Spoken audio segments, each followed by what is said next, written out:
Hello my friends, my self प्रकृति राव और आज हम करने वाले हैं आपके 4th यूनिट का first poem that is a thing of beauty is a joy forever. तो पोएम स्टार्ट करने से पहले दिवाली वीक चल रहा है, so happy Diwali to all.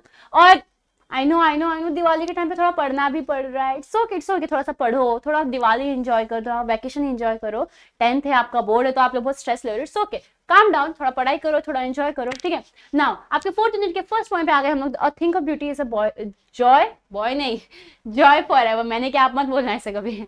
A thing of beauty is a joy for ever मतलब एक ऐसी चीज, एक खूबसूरत चीज जो हमारे लिए हमेशा के लिए जॉयफुल बन जाती है, जो हमें हमेशा के लिए हैप्पीनेस दे जाती है, ठीक है। तो चलो देखते हैं ऐसी कौन सी चीज है जो हमें हमेशा के लिए हैप्पीनेस देगी, या फिर it will be always a joy for ever. Now The poet of this poem is John Keats, born in 1795 and left this world in 1821. An English poet was one where the most popular of all British romantic poet. तो वो एक English poet थे, मतलब British poet थे, और वो है ना जो मोस्ट रोमांटिक पोएट्स जो है ना, जो बहुत फेमस जाने माने रोमांटिक पोएट्स है ना, उनमें से एक जाने जाते हैं। His poem are characterized by imaginary from nature that appeal to one sense. तो उनके जो पोएम्स है ना, वो हमेशा ना कैरेक्टराइज करते हैं एक नेचर को, इमेजिनरी नेचर को देखो, इमेजिनरी नेचर को कैरेक्टराइज करते हैं दैट अपील टू, और जो हमारे कॉन्शियस को अपील करता है, ठीक है। मतलब नेचर से रिलेटेड पोएम्स बनाते हैं जो हमें कहीं ना कहीं हमारे कॉन्शियस को, हमारे इनर सेंसेस को अपील करता है। Now the present poem is the first stanza of a long poem Endymion based on Greek mythology. तो ये जो प्रेजेंट पोएम है ना, ये ना सिर्फ और सिर्फ फर्स्ट स्टैंजा एक बहुत बड़े पोएम का, जिसका नाम है Endymion by based on Greek mythology. The first line has become proverbial. तो जो उनका जो फर्स्ट लाइन है, a thing of beauty is a joy for ever, ये कहीं ना कहीं कहावत बन चुका है। आपने बहुत जगह पे सुना है कि जो चीज से आपको, अ thing of beauty is a joy for ever, जो चीज से आपको खुशी मिले, जो आप चीज आपको हमेशा के लिए खुशी दे, वो चीज ही करो, ठीक है। Now the poem was first publish in 1818। तो ये जो पोएम है वो फर्स्ट पब्लिश कब हुई थी? 1818। Now a thing of beauty is a joy for ever. अब मैं ये पूरा पोएम एक स्टैंजा है, तो आपको लाइंस में डिवाइड करके ऐसे एक्सप्लेन करूंगी। आई नो थोड़ा डिफिकल्ट है पोएम समझना, बट आप सुनो अच्छे से, समझो अच्छे से, मैं जो बोल रही हूँ उस पर ध्यान दो, तो आपको भी ये पोएम परफेक्टली समझेगा, ठीक है। A thing of beauty is a joy for ever, its loveliness increases, it will never pass into nothingness. अभी a thing of beauty is a joy for ever, the beauty, यहाँ पर ना जो beauty की बात की ना, वो जो ब्यूटी ना वो इटर्नल है। अभी किस ब्यूटी की बात हो रही है? ये नेचर की ब्यूटी की बात हो रही है। नेचर की ब्यूटी जो है ना, नेचर की जो खूबसूरती ना, वो इटर्नल है, मतलब वो कभी खत्म नहीं होती। नेचर में क्या है? ट्रीज है, माउंटेन्स है, वाटरफॉल्स है, फ्लावर्स है। तो ये सब की जो ब्यूटी है ना, वो ना कहीं हमें रोज इंस्पायर करते हैं, हमारे डे टू डे लाइफ में कहीं ना कहीं हमें बहुत इंस्पायर करते हैं, हमें फ्रेश फील करवाते हैं, हमें सूट करती है, हमें हील करती है, ठीक है। और इनकी जो ब्यूटी ना वो इटर्नल है, वो कभी बोलते हैं ना, कभी खत्म नहीं होगी, ये हमेशा बरकरार रहेगी, ठीक है। Now it's loveliness increases, it's loveliness मतलब ये जो नेचर की ब्यूटी है ना, जो ये नेचर की खूबसूरती है ना, उसका जो प्यारापन है ना, लवलीनेस, प्यारापन जो है ना, वो हमेशा बढ़ता ही जाएगा वक्त के साथ। मतलब जैसे से वक्त जाएगा वैसे से वो बढ़ता ही जाएगा। And it will never pass into nothingness, and it will never pass into nothingness मतलब वो कभी भी खत्म नहीं होगा। अभी जैसे होता है ना कि ह्यूमन की जो ब्यूटी है वो कैसे होती है, अभी हम इंसान है, हम अभी ब्यूटीफुल है, लेकिन कुछ सालों में हम बुढ़े हो जाएंगे तो हमारी जो ब्यूटी वो चली जाएगी, मतलब हमारी ब्यूटी इटर्नल है, हमारी ब्यूटी एक टाइम के बाद खत्म हो जाएगी। लेकिन जो नीचे की जो ब्यूटी है ना, वो कभी भी खत्म ही नहीं होगी, वो हमेशा बढ़ती जाएगी, बढ़ती जाएगी, बढ़ती जाएगी। और जो होता है ना, हम कोई चीज को बार बार, कोई खूबसूरत चीज को बार बार देखने से देखते बोर हो जाते हैं, लेकिन जो नेचर है ना, उसकी जो ब्यूटी है ना, उसको हम कभी देख के बोर ही नहीं हो सकते। बस हमें ऐसा लगता है कि बस नीचे के साथ बैठे रहो और पूरा बैठे रहो, और क्या इंस्पायर हो या हील करो खुद को, एकदम रिलैक्स रहो, ठीक है। नाउ अब second, but still we'll keep our bower quiet for us and a sleep full of sweet dreams and health and quiet breathing. तो यहाँ पर क्या बताया जाए ना, will keep a bower, bower means a pleasant shady place under trees or climbing planets. Planets नहीं आएगा, plants आएगा, मैंने रॉन्ग प्रोनाउंस किया, आप ऐसी गलती मत करना, ठीक है। नाउ बावर का मतलब क्या है? A pleasant shady place under trees और क्लाइंबिंग प्लांट्स। ठीक है, अब जो नेचर है ना वो हमें शेड प्रोवाइड करती है, और वो शेड के नीचे ना हम एक चैन की नींद ले पाते, हम थोड़ा रिलैक्स कर पाते हैं। आपने देखा होगा जैसे बहुत तपती धूप रहती है तो हम कहीं ना कहीं पेड़ के नीचे चल जाते हैं और एकदम रिलैक्स हो जाते हैं। हाँ, तो वैसे लेकिन हम जो ये नेचर है वो ये शेड कैसे देते हैं हमें, एक ट्री के थ्रू, राइट। ट्री एक बड़ा सा ट्री होता है, उसके नीचे शेड होता है, और जो शेड है ना वो हमें एकदम ठंडक पहुंचाता है। तो वही वो बोल रहे हैं कि जो नेचर है ना वो हमें ना सब कुछ वो है, हमें सब कुछ देती है, लेकिन हमें शेड भी दे रही है। और वो शेड में हम क्या कर सकते हैं, शांति से, मतलब वो हमें शांति देती है, it gives quite peace to us, then sleep, हमें नींद देती है। अब जो वो नींद है ना, वो नींद को स्पेसिफाई किया कि वो नींद कैसा कैसा नींद आता है हमें, स्वीट ड्रीम्स, मतलब प्यारे सपनों वाला नींद। देन हेल्थ, अभी जैसे पेड़ के नीचे, जैसे आप कहीं भी फॉरेस्ट में, तो पेड़ के नीचे कैसा होता है, पेड़ हमें ऑक्सीजन देती है। अभी जैसे देखो ना कितने केमिकल्स है, कितने डेंजरस गैसेस है, हम कहीं पे भी जाएंगे, कहीं पे भी सोएंगे तो वहां पर कहीं ना कहीं सब गैसेस हमें इफेक्ट करती है हमारे हेल्थ को। लेकिन जो पेड़ होता है ना उसके नीचे पेड़ क्या छोड़ती है, ऑक्सीजन छोड़ती है, और जो ऑक्सीजन होता है पेड़ ने जो ऑक्सीजन छोड़ा तो वो एकदम प्योर होता है। ठीक है, और वो हम हील करते हैं तो कहीं ना कहीं वो हमारे हेल्थ के लिए अच्छा रहता है। एंड देन क्वाइट ब्रीथिंग मतलब वो रिलैक्स करवाती है एकदम। अभी जैसे आप कहीं पे भी, ये आप एक्सपीरियंस कभी करो, अपने फ्रेंड्स के साथ कहीं जाओ, एकदम नेचर के बीचों बीच ट्रैकिंग वगैरह के लिए, ट्रैकिंग कैंपिंग के लिए जाओ, तो वहां पर ना आप कभी फील करना, कोई ट्रे के नीचे जाना और ऐसा लेट के ना खुले आसमान को देखना, साइड में ग्रीनरी को देखना, तो आपको वो रिलैक्सेशन फील होगा और आपको एक अच्छी सी मीठी सी नींद आएगी। ठीक है, नाउ चलो इसको थोड़ा सा ऊपर लेके जाते हैं। सो therefore on every morrow are we breathing a flowering band to bind us to the earth। अभी मोरो का मतलब क्या है यहाँ पर, द फॉलोइंग डे, मोरो का मतलब आने वाला कल या a day followed by today's day. ठीक है, और ब्रीदिंग मीन्स कवरिंग, मतलब किसी को आसपास सराउंड करना या किसी को पूरी तरह से घेर लेना। ठीक है, and a flowery plant to bind us to the earth. तो यहाँ पर क्या बोल रहे ना, हर दिन कैसे होता है ना, हर दिन हमारे अंदर ना जीने की इच्छा बढ़ती है, क्योंकि हम ना इतने ब्यूटीफुल नेचर से सराउंडेड है। मतलब हमें ना कभी भी ऐसे सैड फील होते हैं तो अगर हम कहीं जाके नीचे को देख लें तो हमें कहीं ना कहीं ना जीने की इच्छा मिलती है, जीने के लिए एक नई उम्मीद मिलती है, न्यू होप मिलती है। और ये जो नेचर है ना, ये हमें ना फ्लावरी बैंड से ना, उसने ना हमें एनसर्कल किया हुआ है, उस नेचर ने हमें फ्लावरी बैंड से सराउंड किया गया। तो क्या हो जाता है ना, जब भी हम कहीं भी जाते हैं तो कहीं ना कहीं हम देखेंगे कि नेचर ने हमें सराउंड किया गया। अब आप रोड पे निकल जाओ तो आपको ऐसा लगेगा कि कहीं ना कहीं से तो आपको नेचर दिखेगा ही, क्योंकि नेचर ने क्या किया ना, नेचर ने ना पूरे अर्थ को एकदम राउंड, फूलों की माला, फ्लावरी बैंड, फूलों की माला से ना पूरा घेर रखा है। ठीक है, तो आपको ना ये जो फूलों की माला है ना, ये ना कहीं आपको ना जकड़ चुकी है, और जिससे ना हमें बांध रखा है अर्थ से, हमें बांध रखा है नेचर से, हमें बांध रखा है धरती से। ठीक है, और जकड़ लिया मतलब इन पॉजिटिव वे। तो ये जो फ्लावरी ब्रांड है ना, इसने ना हमें नेचर से जकड़ लिया है, नेचर से बांध रखा है, नेचर से हमें वो कनेक्शन मिलता है कि हमें हर रोज नई जीने की इच्छा मिलती है और बढ़ती जाती है वो इच्छा। ठीक है, now spite of despondence of the inhuman dearth of noble natures of the gloomy days of all the unhealthy and over darkened ways made for our searching। अभी गॉड ने ना क्या किया, इंसान को तो बनाया लेकिन साथ ही साथ नेचर को, मतलब नेचर को तो बनाया लेकिन साथ ही साथ ह्यूमंस को भी बनाया। तो जो ह्यूमंस है ना, ह्यूमंस उनकी लाइफ ना बहुत मिसरेबल है, उसमें बहुत दर्द है, बहुत दुख है, बहुत पीड़ा है। ठीक है, और वही नेचर है ना, नेचर पूरा अपोजिट है, क्योंकि नेचर में एक कंसिस्टेंसी है, नेचर काम है, नेचर सूदिंग है, नेचर रिलैक्सिंग है, नेचर में बिल्कुल भी डिफिकल्टीज नहीं है, मतलब कुछ सफरिंग नहीं है। ठीक है, तो वही यहाँ पर बताया गया है कि यहाँ पर ना कुछ ह्यूमन लाइफ की ना कुछ क्वालिटीज बताई गई है कि ह्यूमन लाइफ कैसी होती है। तो ह्यूमन लाइफ ना नेचर के बिना ना कैसे हो जाएगी, सैड और ग्लूमी हो जाएगी। ह्यूमन के लाइफ में अगर नेचर नहीं होता तो कहीं ना कहीं उनकी लाइफ ना बहुत एकदम बोलते ना इनकम्प्लीट रहती है, एकदम रूखी सूखी रहती। ठीक है, तो यहाँ पर था कुछ ह्यूमंस की लाइफ के बारे में बताया गया है कि वहां पर क्या है, despondence means desire to offend और एनॉय समथिंग, या फिर डिप्रेशन। ठीक है, तो अभी जो नेचर है ना वो आई मीन जो ह्यूमन है ना, ह्यूमन की लाइफ में क्या होता है, लोग ना एक दूसरे को एनॉय करते, लोग एक दूसरे को इरिटेट करते, लोगों में कहीं ना कहीं बुरे बुरे भाव है। देन वो कैसे in human dearth of noble nature, तो लोगों में ना अच्छे भाव नहीं, अच्छे नोबल नेचर के नहीं है वो लोग, मतलब लोगों में जेलेसी है, लोगों में ग्रीडीनेस है, लोगों में सेल्फिशनेस है, ठीक है। तो वहां पर ना कहीं शॉर्टेज है नोबल नेचर का।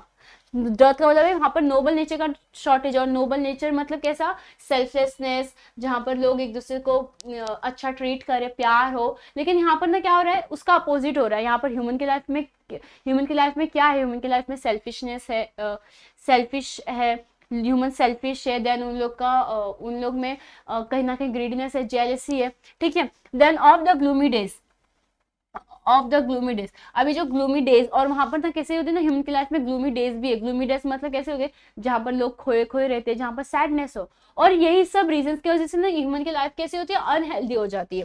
ह्यूमंस जो है हम अनहेल्दी, क्योंकि अगर हमारे पास बहुत ज्यादा टेंशन रहेगा, बहुत ज्यादा जलन होगी, शायद एक दूसरे की खुशी से हम खुश ना होंगे, तो ये कहीं ना कहीं चीजें ना हमें हमारे हेल्थ पे इफेक्ट करेंगी ना।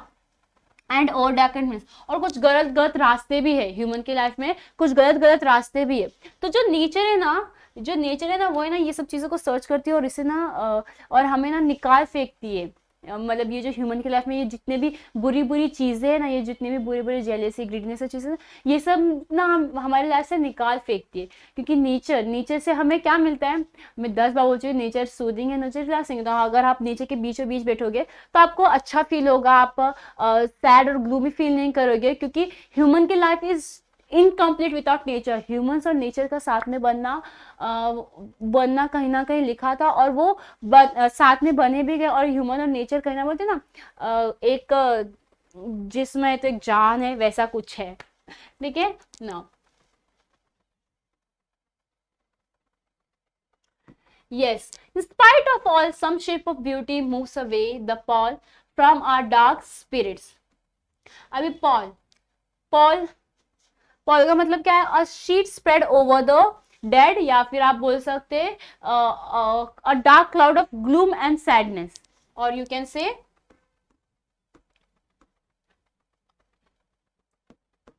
अ dark cloud of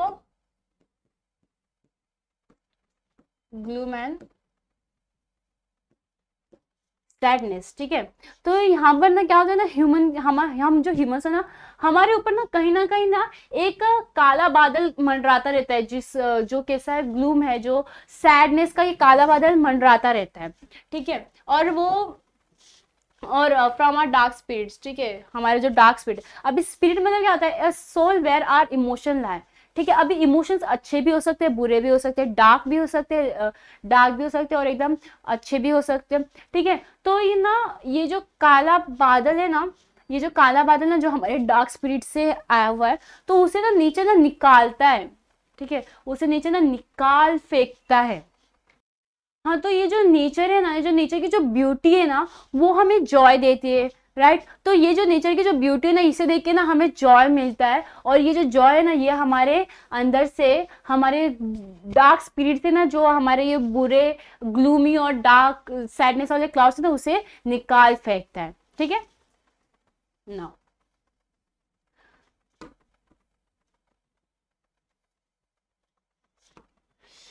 Search the sun, the moon, trees old and young, sprouting a shady boon for simple shape. अभी जैसे नेचर ब्यूटीफुल है ना, वैसे ही ना पोएट ने ना और भी नेचर में से कुछ चीज़ों के बारे में बताया, जो जिनकी ब्यूटी इटर्नल है, जो कभी जिनकी ब्यूटी कभी ख़त्म नहीं होगी, मतलब एंडलेस है, ठीक है। तो वो कौन सी है, अभी सन है, द सन, द मून, ये जो है ना, ये जो इनकी जो ब्यूटी है, ये भी हमारे लिए ब्लेसिंग है, they are gift to us by God, ठीक है। तो इनकी जो ब्यूटी ना, ये भी कभी खत्म नहीं होती। अभी ट्रीज ओल्ड, अभी जो ओल्ड ट्रीज है ना, ओल्ड ट्रीज में भी एक ब्यूटी है, क्योंकि वो हमें शेड देती है, वो हमें, अभी जैसे जो बुरी ट्री होती है वो बड़ी होती है, वो हमें शेड देती है, और जब वो सूख जाते हैं तो उसी की लकड़ी को काट के हम किसी अच्छी चीज में यूटिलाइज करते हैं, ठीक है। अभी यंग स्प्राउटिंग अ शेडी बूथ, अभी ट्रीज ओल्ड है, लेकिन अभी किसी नई जो स्प्राउटिंग मतलब पूरी तरह से फैल जाना, ठीक है। तो जो ना छोटे छोटे जो प्लांट्स है, छोटे छोटे जो प्लांट्स है ना वो है ना स्प्राउट कर रही है, वो उग रही है और पूरी तरह से फैल गई है। और भले ही वो ओल्ड ट्रीज बूढ़ा हो गया और अभी वो नहीं है, लेकिन जो नेचर ना कंटिन्यूस रखती है अपना प्रोसेस, वो छोटे छोटे प्लांट्स को अभी उगा रही है, और वो हमारे लिए गिफ्ट है। It is boon, boon means gift, हमारे लिए गिफ्ट है। और यहाँ पर क्या बोला गया, किसके लिए गिफ्ट है ये, फॉर सिंपल शिप। तो ये सिंपल शिप किसको बोला गया, किसको रिफर किया है, हमें ही किया गया है रिफर। हम ही है वो सिंपल शिप जिसके जो नेचर है वो है ना अभी है ना स्प्राउट कर रही छोटे छोटे प्लांट्स जो हमारे लिए गिफ्ट है। ठीक है, तो ये कि ना नेचर में ऐसे भी बहुत ब्यूटीफुल चीज़ है, और वो ब्यूटीफुल चीज़ है the sun, the moon, trees hold, और जो अभी नए नए प्लांट्स, दो यंग प्लांट्स उग रहे हैं, वो गिफ्ट है हमारे लिए, इनडायरेक्टली शिप के लिए, और शिप कौन है, हम ही है। Now and search are daffodils with the green world they live in. अरे अरे अरे ये क्या हो रहा है? And search are daffodils with the green world they live in, and clear hills that for themselves a cooling covert make against the hot season.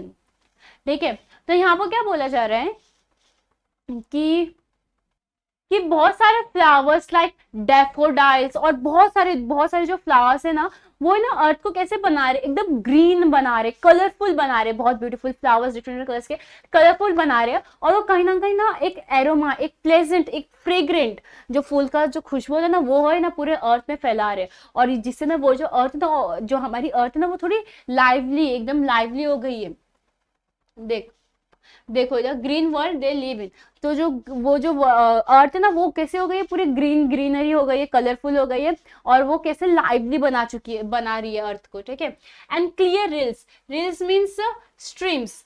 ठीक है, अब देखिए ना जैसे छोटे छोटे माउंटेन्स में, छोटे छोटे पहाड़ में से पत्थर के बीच में से बहुत सारे झरने गिरते हैं। ठीक है, तो ना क्या होता है ना कि ये जो है ना ये covert means not openly known और डिस्प्लेड, मतलब वो जो छोटे छोटे झरने ना बड़े बड़े पहाड़ के बीच में से, बड़े बड़े पत्थर के बीच में से जो झरने ना वो दिखाई नहीं दे रहे, हमें दिखाई नहीं देते, लेकिन ना वो कहीं ना कहीं से छोटे छोटे पहाड़ से निकल के ना एक बड़ा सा तालाब बनाते हैं, जैसे झरना देखो ना, वाटरफॉल्स झरने जैसे बड़ा सा तालाब बनाते हैं, जहाँ पर ना जो हॉट सीजन, बहुत गर्मी का मौसम आता है, तो वो जो झरना है ना उसी में से ना हम पानी पी के खुद को ठंडक पहुंचाते हैं, या फिर बात करके उसमें नहा के खुद को ठंडक पहुंचाते हैं। ठीक है, तो ये नेचर की स्पेशलिटी बताई जा रही है कि नेचर किस तरह से हमें डिफरेंट वेज में हेल्प करता है।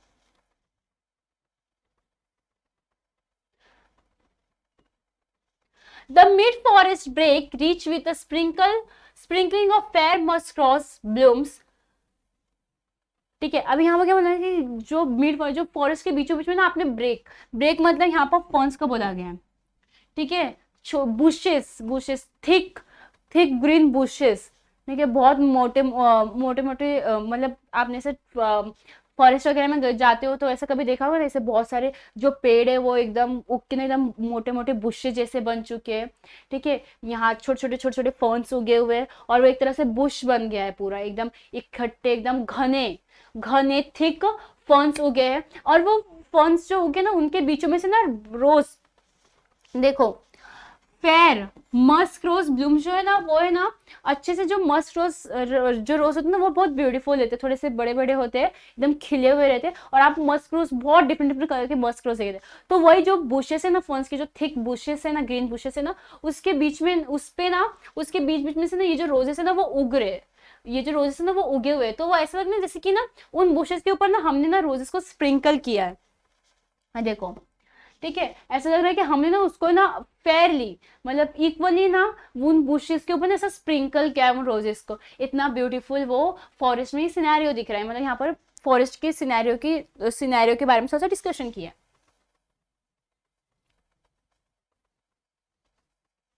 Now And thus too is the grandeur of the domes we have imagined for the mighty dead and lovely tales that we have heard or read. तो यहाँ पर ना पोएट ने बताया तो था कि नेचर बहुत ब्यूटीफुल है, लेकिन एक और चीज बहुत ब्यूटीफुल है, एक और चीज के बारे में बताया गया है जो बहुत ब्यूटीफुल है, और वो है ब्रेव मैन की कहानियां, जो ब्रेव मैन जिन्होंने हमारे लिए सैक्रिफाइस किया है। तो यहाँ पर ना पोएट ने ना नेचर के अलावा भी कोई चीज को बहुत ब्यूटीफुल बताया गया है, वो है stories of brave man who have sacrifice their life for us. ठीक है, तो जो भी हमने कहानियां उनकी सुनी है या कही सुनी है या पढ़ी है, वो कैसी है, एकदम इंप्रेसिव है।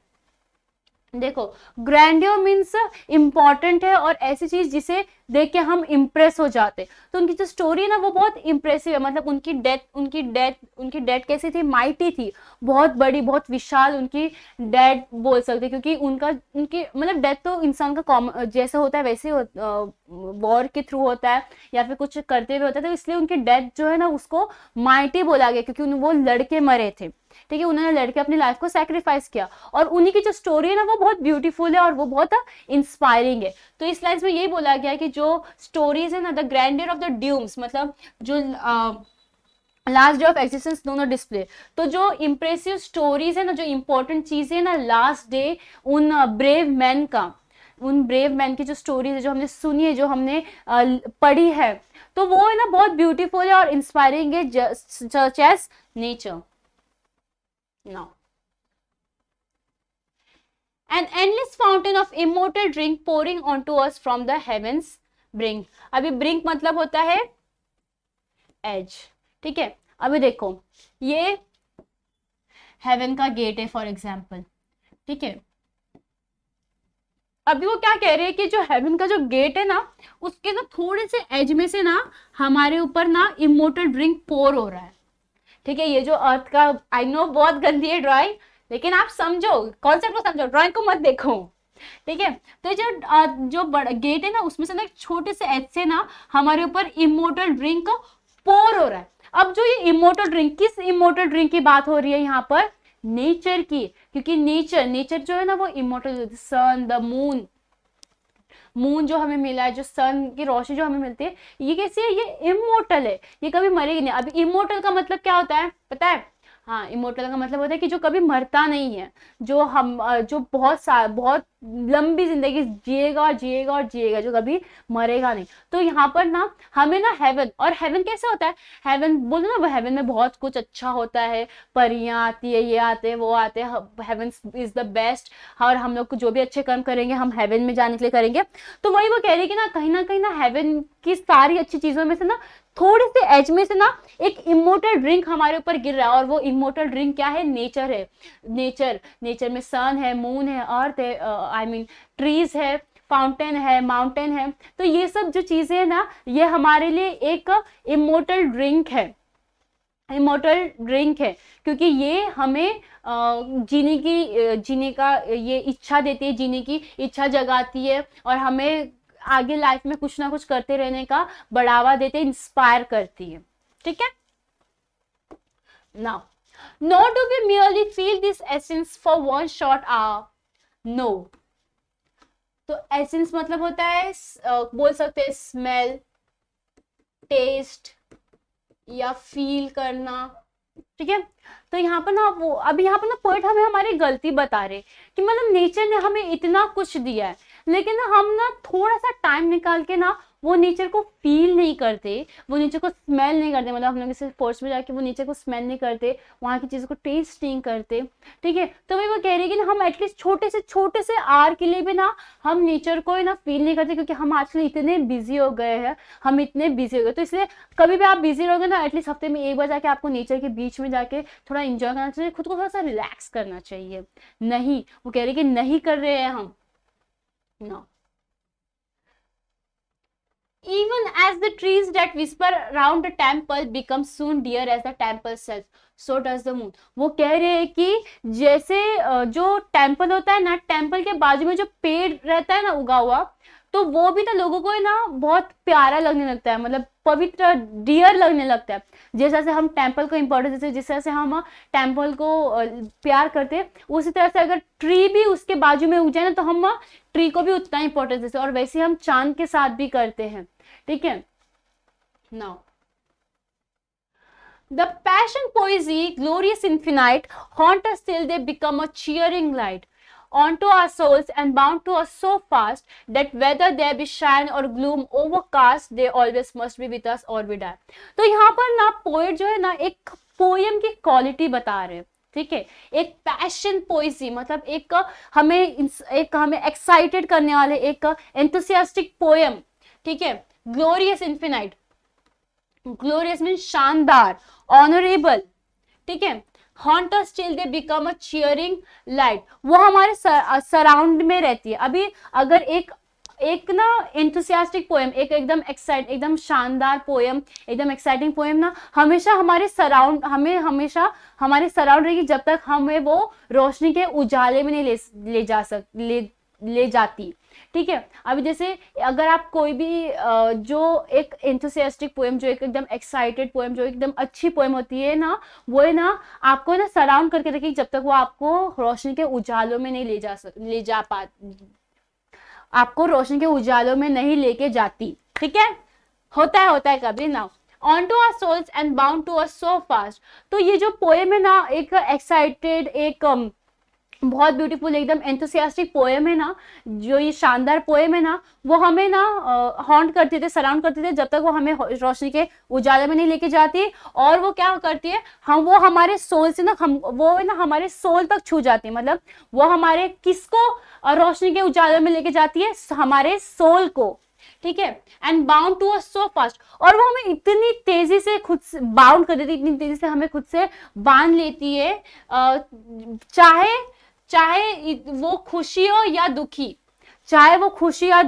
वो उसे ओवरकास्ट कर देते, वो हमें रोशनी के उजालों में लेके जाते हैं, हमारे सोल को रोशनी के उजालों में लेके जाती है, चाहे हम खुश हो या दुखी हो, मतलब वो पूरा ओवर स्प्रेड कर देती है। और वो they always must be with us और वी डाई, वो हमेशा हमारे साथ रहती है। मतलब ऐसी पोएम जो बहुत एक्साइटिंग बनाए, जो बहुत एंथुसियास्टिक है, जो बहुत पैशनेट हो, ठीक है, शानदार हो। तो ये जो पोएम है ना, ये हमेशा हमारे सराउंड में रहती है। सिंपल वर्ड्स में समझाती हूँ, जो हमारे सराउंड में रहती है, हमें सराउंड करके रखती है, और वो है ना हमें ना रोशनी के उजालों में, हमारी जो सोल है उसको रोशनी के उजालों में लेके जाती है, चाहे हमारी जो सोल है वो दुखी हो या खुशी हो, वो ओवरकास्ट, मतलब वो ओवर स्प्रेड कर देती है। और वो ऐसी ब्यूटीफुल पोएम्स हमेशा हमारे साथ रहती है, या फिर हमारे मरते दम तक हमारे साथ रहती है। तो वही इस वाले लास्ट वाले 5 लाइन्स में हमें यही बताया गया कि किस तरह से जो एक अच्छी पोएम हमें इंस्पायर कर सकती है। इसलिए कहीं ना कहीं हमें पोएम भी रीड करना चाहिए। पोएम भी बहुत ब्यूटीफुल होती है, पोएम भी हमें एक जॉय दे सकता है, जो फॉरएवर के लिए हमारे साथ रहेगा, ठीक है। तो ये पोएम थोड़ा सा डिफिकल्ट था समझना, बट आई होप मैंने अपना बेस्ट दिया है, तो आई होप आपको समझा हो। अगर नहीं समझा तो आप लोग कमेंट सेक्शन में डाल सकते हैं। So thanks for watching this video. अगर वीडियो अच्छा लगे लाइक करना, चैनल को सब्सक्राइब करना, और जितना हो सके उतना शेयर करना। Bye everyone.